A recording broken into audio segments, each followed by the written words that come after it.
মার্কিন president Donald Trump ইরানের চাপে পড়ে কি কাণ্ড ঘটিয়েছেন। আজকে সকালে আমি যখন এই খবরটি দিচ্ছিলাম, আমার এক দর্শক কমেন্ট করেছিল আমি আন্দাজে খবর দিচ্ছি।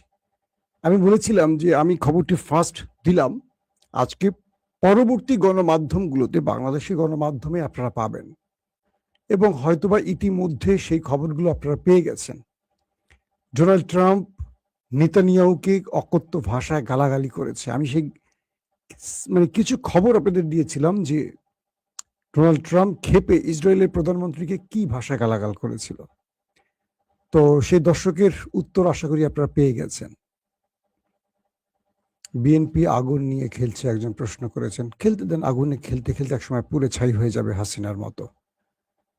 এখন তো গরমকাল, আগুনের তাপটা একটু বেশি লাগবে। মমতা বন্দ্যোপাধ্যায় বলেছেন ভারতে পরিকল্পনায় নাকি হাদিকে হত্যা করা হয়েছে। আজকে এরকম তথ্য পেয়েছি মমতা ব্যানার্জির স্টেটমেন্ট, সাবেক মুখ্যমন্ত্রী পশ্চিমবঙ্গের। এর তো আমরা নিজেরাই বলেছি যে হাদিকে হত্যার পেছনে ভারত দায়ী এবং শেখ হাসিনা দায়ী, আরো অনেকে দায়ী।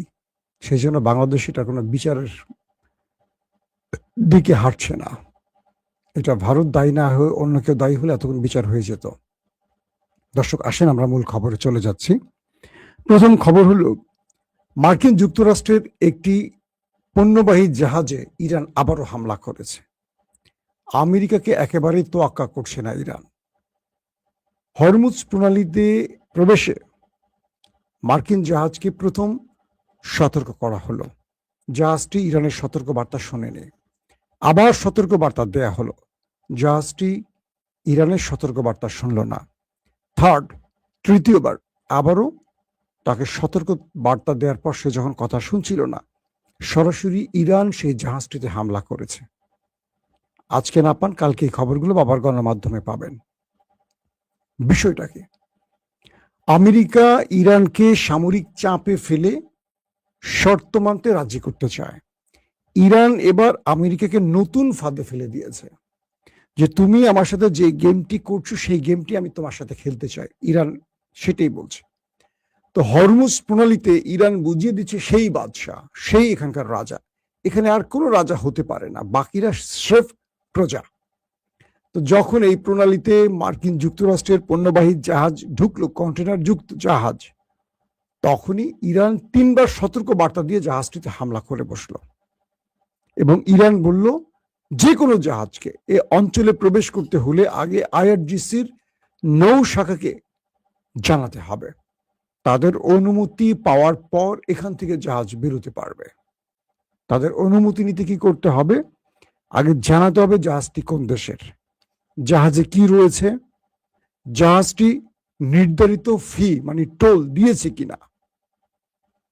এই তথ্যগুলো জানানোর পর আইআরজিসি তাদেরকে সবুজ সংকেত দিয়ে হরমুজ প্রণালী নিজেরা নিরাপত্তা দিয়ে পার করে দেবে। তাদের আইআরজিসির যে স্পিড বোটগুলো আছে সেখানে মিসাইল বা রকেট সেট করা ছোট আকারে এই বোটগুলো, সেখানে সামরিক বাহিনী বা রোবোটিক বোট এগুলো থাকে।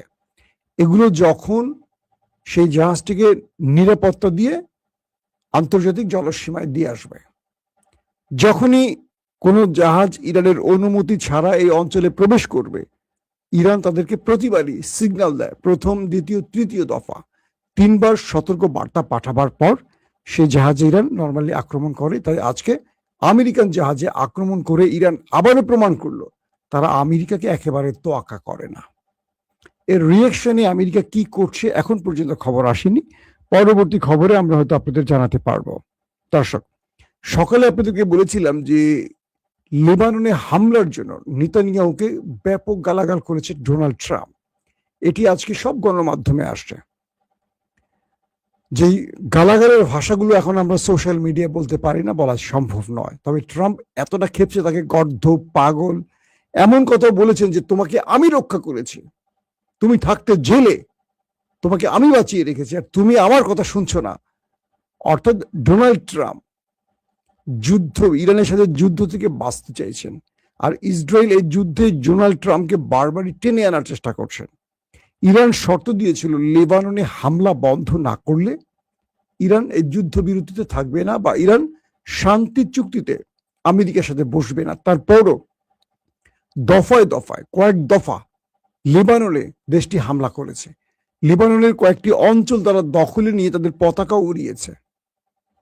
এরপর সেখানে বড় আকারে আক্রমণ করে প্রচুর লেবানিজকে হত্যা করেছে, নারী শিশু সহ। খেপে যায় ইরান। ইরানের স্পিকারের সাথে লেবাননের স্পিকারের টেলিফোনে কথা হয়। ইরান বলে, আমরা আমাদের সর্বোচ্চ শক্তি দিয়ে লেবাননকে রক্ষায় কাজ করব। বাগের গালিবাব এবং লেবানিজ স্পিকার একসঙ্গে তারা দুই রাষ্ট্রের বিভিন্ন বিষয়গুলো নিয়ে আলোচনা করেন। প্রশ্ন উঠে, ইসরায়েল ডোনাল্ড ট্রাম্পের নির্দেশ পাওয়ার পরও কেন বারবার লেবাননে হামলা করছে? কারণ আপনাদেরকে এর আগের ভিডিওগুলোতে আমি বলেছি যে এখানে ইসরায়েলের অনেক বড় স্বার্থ আছে। তারা লেবানন, সিরিয়া, আরো কয়েকটি অঞ্চল থেকে একটি গ্রেটার ইসরায়েল তৈরির স্বপ্ন দেখছে। এই সুযোগটি তারা কাজে লাগাতে চাইছে। কিন্তু সিরিয়াতে তারা বড় কিছু করতে পারছে না, কারণ সেখানে তুরস্কের ঘাঁটি রয়েছে। তুরস্ক সেখানে অবস্থান করছে। তো আজকে ইসরায়েলের প্রধানমন্ত্রীকে আচ্ছা রকম ব্যাপকভাবে বাবা মা তুলে যত ভাষা আছে গালাগাল করেছে ডোনাল্ড ট্রাম্প। তারপর বলছে, তোমার জন্য আমি এত বড় বিপদে পড়েছি, তোমার কারণে এই যুদ্ধের এই অবস্থা, তোমার কারণে আজ আমেরিকা বিপদে পড়েছে, তোমার কারণে মধ্যপ্রাচ্যে আমেরিকা তার মিত্র হারাতে শুরু করেছে, তোমার গোয়ার্তুমির জন্য আমেরিকা তার কোনো বন্ধুর ডেকে সাড়া পাচ্ছে না। আজকে ইউরোপ, ন্যাটো, পশ্চিমা দুনিয়া, গালফ, পুরো পৃথিবী তোমাকে অপছন্দ করে, তোমাকে এবং তোমার দেশকে অপছন্দ করে। নেতানিয়াহুকে বলছে ট্রাম্প, স্রেফ তোমার গোয়ার্তুমির জন্য, তুমি একটা গর্ধব, তুমি একটা পাগল, এরকম যা যা ভাষা আছে, আরো অনেক, আর বলবো না, এটুকু বলে বিপদে পড়ে যায় কিনা আল্লাহ ভালো জানে। তো এগুলির পর ডোনাল্ড ট্রাম্পকে তিনি বলছেন যে আর এই ভুল করবেন না। কিন্তু আমি লাইভটি করার আগে যে তথ্য পেয়েছি, আবারও লেবাননে হামলা করেছে নেতানিয়াহু। বুঝতে পারছেন নেতানিয়াহু আসলে চাইছেটা কি? আবারও লেবাননে হামলার খবর পাওয়া গেছে। এবার ইরান কি উত্তর দেবে সেটির জন্য আমরা তাকিয়ে আছি। পাশাপাশি ইউক্রেন রাশিয়াতে এবং রাশিয়া ইউক্রেনে কিয়েভে ব্যাপক অ্যাটাক করেছে, প্রচুর পরিমাণ অ্যাটাকের খবর পাওয়া গেছে। তবে মার্কিন গণমাধ্যম সিএনএন এর যে খবরটি আমি দিয়েছিলাম কদিন আগে, যে ইরান যুদ্ধবিরতির মাত্র 2 মাসের মাথায় তার সকল কি বলবো মিসাইল স্টোরেজগুলোকে আবার রিভিল করে ফেলেছে, এটি নিয়ে আমেরিকা মহা টেনশনে পড়ে গেছে। অর্থাৎ মার্কিন যুক্তরাষ্ট্র এবং ইসরায়েল মিলে ইরানের প্রায় 50 থেকে 70টি কি বলবো মিসাইল সেন্টার বা মিসাইল স্টোরেজগুলোর অ্যাটাক করেছে। এগুলোর মুখ বন্ধ করে দিয়েছিল। ইরান তার মধ্য থেকে 50টাকে আবার নতুন করে চালু করেছে। অর্থাৎ যুদ্ধবিরতির সময়টির মধ্যে ইরান সেখান থেকে সকল রাবিশ সরিয়ে, পাথর সরিয়ে, কনক্রিট সরিয়ে সেই প্রবেশ পথ আবার উন্মুক্ত করেছে এবং বিকল্প পথ তৈরি করেছে, যেটা আমেরিকা এখনো জানে না। মার্কিন গণমাধ্যমটি বলছে আমেরিকার জানার বাইরে ইরান অনেক কিছু করছে, যেটা আমেরিকা এবং ইসরায়েল জানছে না। আমেরিকা মনে করেছিল মিসাইল স্টোরেজের মুখগুলো বন্ধ করে দিলে ইরান মিসাইলের চালানটা বন্ধ হয়ে যাবে এবং হামলা করতে পারবে না। কিন্তু ইরান এই পথগুলোকে খুলে যুদ্ধকে আরো সামনে নিয়ে যাওয়ার যে প্রস্তুতি নিচ্ছে, এটা আমেরিকাকে টেনশনে ফেলছে। এবং এই 50 বা 70টি মিসাইল স্টোরেজ বন্ধ করার পর বিকল্প কোন পথে ইরান মিসাইল ব্যবহার করেছে, এটা নিয়েও আমেরিকা এবং ইসরায়েলের সামরিকবিদরা গবেষণা করছে রীতিমতো। তো সবকিছু মিলে এই অবস্থা দাঁড়িয়েছে। ইরান আজকে স্পষ্ট বলেছে যে আমরা যতক্ষণ লেবাননে হামলা করবে, আমরা ইরান কি আমেরিকার সাথে বসবো না। পাকিস্তানের মধ্যস্থতায় ইরান আবার সবুজ সংকেত দিয়েছে, যদি লেবাননে হামলা বন্ধ করে তাহলে তারা বসবে। কারণ ট্রাম্প আবার পাকিস্তানের হাতে পায়ে ধরেছে যে তুমি ইরানকে বোঝাও, আমি তো নেতানিয়াহুর গোষ্ঠী উদ্ধার করে দিয়ে আসছি, এবার ইরানকে বোঝাও যে ইরান আমাদের সাথে যেন এই কাজটা না করে। কারণ আমার সামনে নির্বাচন, আমাকে যে কোনো ভাবে একটা ফেস সেভিং ইরানের কাছ থেকে নিতে হবে। ইরান যদি ফেস সেভিং না দেয় তাহলে আমার গিট্টু লেগে যাবে। পাশাপাশি মধ্যপ্রাচ্যের যে গালফ কান্ট্রিগুলো আছে, সেই গালফ কান্ট্রিগুলো ইরানকে বোঝাবার চেষ্টা করছে তারা যেন একটু সহনশীল হয়। পাশাপাশি আমেরিকাকে বলছে তুমি আর আমাদের ভূমি থেকে কোনো আক্রমণ করে আমাদের বিপদে ফেলো না। কাতার থেকে তুমি 2 দফা আক্রমণ করে কাতারে তুমি পাল্টা আক্রমণের মধ্যে ফেলেছ।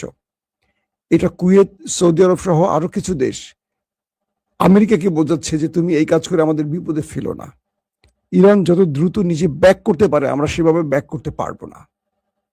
অর্থাৎ মধ্যপ্রাচ্যে এই মুহূর্তে ইসরায়েলকে ট্রাম্প কোনোভাবেই তার কথা শোনাতে বাধ্য করছে, মানে কথা শুনতে বাধ্য করতে পারছেন না।